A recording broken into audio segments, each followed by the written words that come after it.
how can we curve the text in Pixelmator Pro. The best way of curving the text is to simply put it on the path. So we need to use shape or a pen tool to draw a path for the text first. I'm going to use pen tool. I will click here, click and hold, and click here. Now I'm going to press escape on my keyboard to stop drawing. I don't need to draw anymore. Escape, done. I don't need any fill color. Let's put the stroke color for now so you can see where my path is. The path is simply a line I draw with the pen tool. Now I can copy this text, and while the text tool is still selected, click on that path here and paste the text.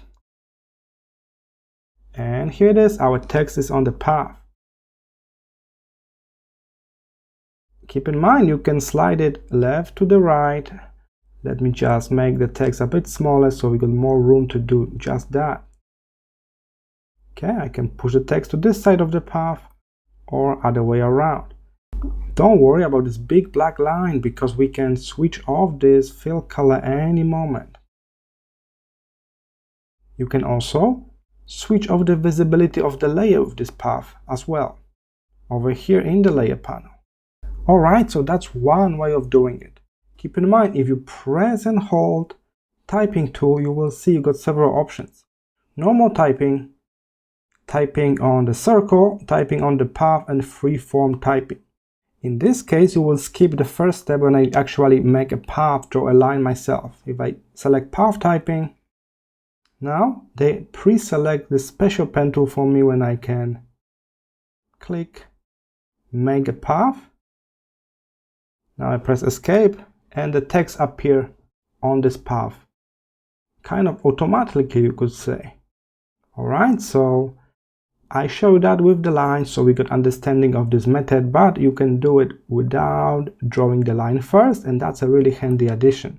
Same for the text on the circle. Here it is, and now we draw the circle, and in the moment that you release your mouse, finish drawing, you will have the text on the circle. You can modify all of the properties like font, color, size of the text here on the right side. Alright, so that's how easy it is to put the text to the path and in result curve the text. There are two ways. You can draw the path first or shape first and then put the text on it, or use those tools that will allow you to draw it in the process. I hope this was helpful. See you in the next one.